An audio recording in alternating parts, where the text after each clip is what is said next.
If the UK is on your list of travel destinations and you want to explore beyond just London but without venturing too far, then this video is for you.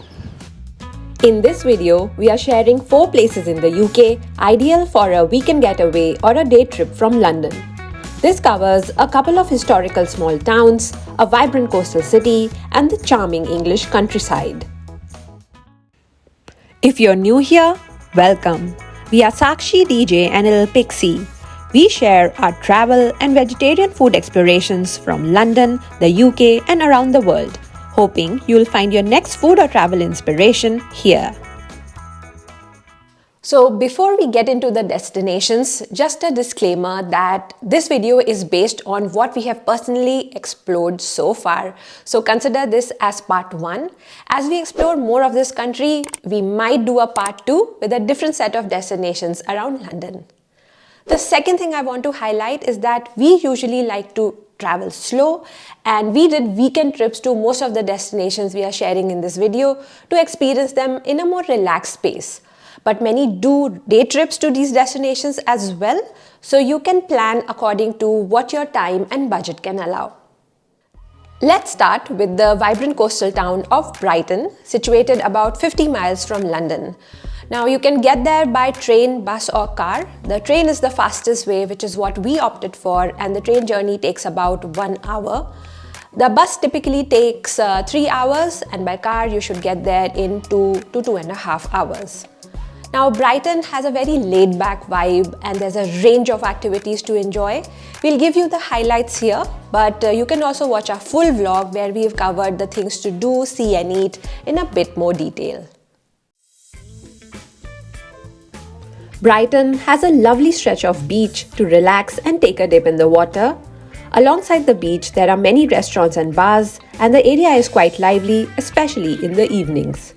You also have the I-360 next to the beach, which is a futuristic observation tower from where you can enjoy panoramic 360 views of the town. Further down, you arrive at the Brighton Palace Pier, from where you can enjoy the seaside views, a family-friendly amusement park with rides for all age groups, a large gaming arcade, and some snacks and drinks, of course. For some history and architecture, head to the Royal Pavilion, a formal royal residence which blends Indian and Chinese architectural styles, making it an iconic gem of Brighton. And at the moment, we are walking towards this area called Lanes, which has a lot of restaurants and cafe. So we hope to find a nice cafe to get some brunch to start our day. The Lanes is a charming district located in the heart of the town. It's known for its narrow winding alleys and a mix of independent shops, cafes and restaurants. From traditional pubs to trendy eateries, there is something to suit all tastes. With so many things to do and see, we suggest a weekend getaway to Brighton. But if your time or budget doesn't allow that, do select and prioritize activities based on your personal interests. Now, let's move on to the historic town of Canterbury, also located about 50 miles from London. Again, you can get there by train, bus or car, which typically takes between 1.5 to 2 hours. We traveled there by car and it took us about 1.5 hours to get there with a coffee stop in between. The town is most famous for Canterbury Cathedral, a UNESCO World Heritage Site and a significant pilgrimage destination. The cathedral, a masterpiece of English Gothic architecture, has a rich history dating back centuries.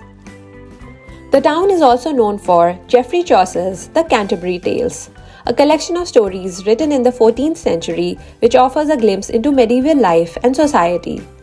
Today, the town features well-preserved medieval streets, timber-framed buildings, historic landmarks, several shops, restaurants, cafes, and tea rooms.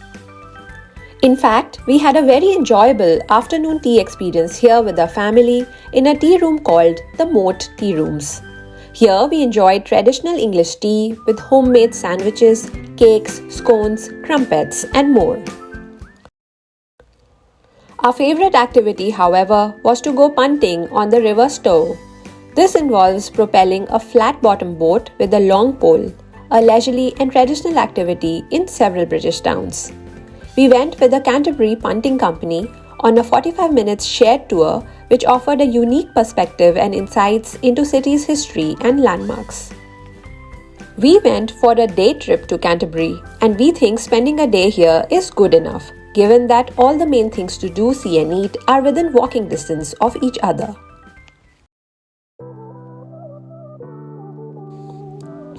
Now, we are taking you to the English countryside, to the Cotswolds, a large area located in south-central England known for its picturesque landscapes and charming villages. Similar to other destinations we shared earlier, you can get here by train, bus or car, and it can take anywhere between 2 to 3 hours depending on where in the area you're traveling to. We drove to the Cotswolds. The drive from London to our first stop, a town called Stow-on-the-Wold, was about 80 miles, which took us about 2.5 hours with a coffee stop in between. We are sharing the highlights of our trip here, but you can watch our full vlog and also go through our itinerary for the details, the links to which are in the description box below.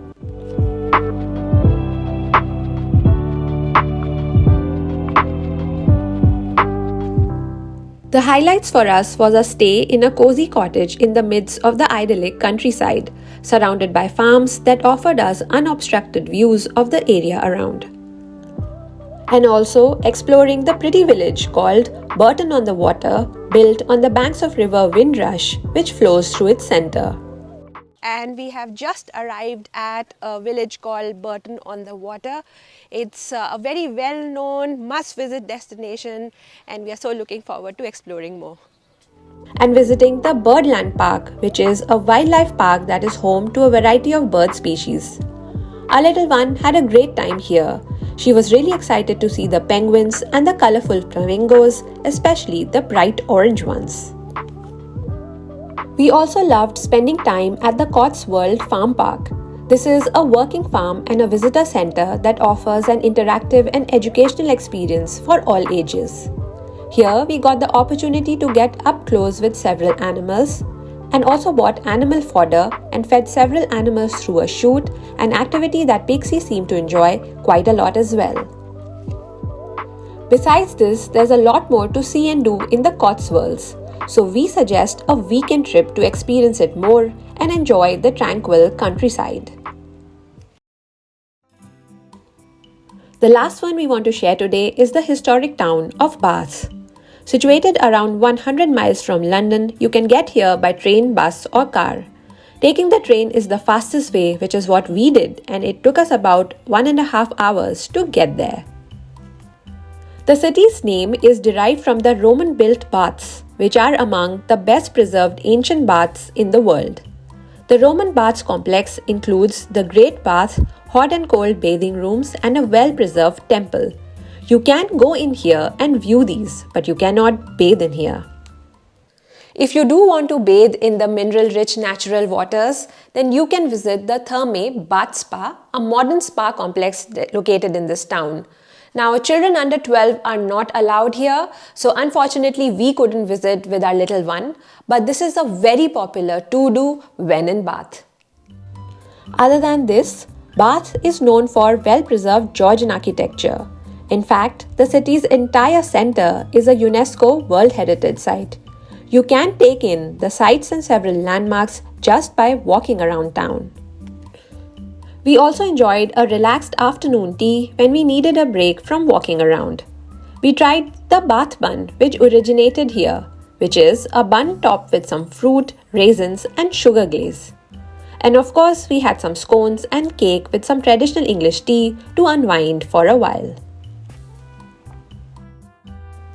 Lastly, if you're visiting close to Christmas, then you cannot miss the Christmas market in Bath. It's one of the best in the UK, which boasts around 170 stalls. In the case of Bath, we feel a day trip should be good enough. However, if you prefer a more relaxed space and wish to spend a couple of hours in the spa, then a weekend getaway works out better.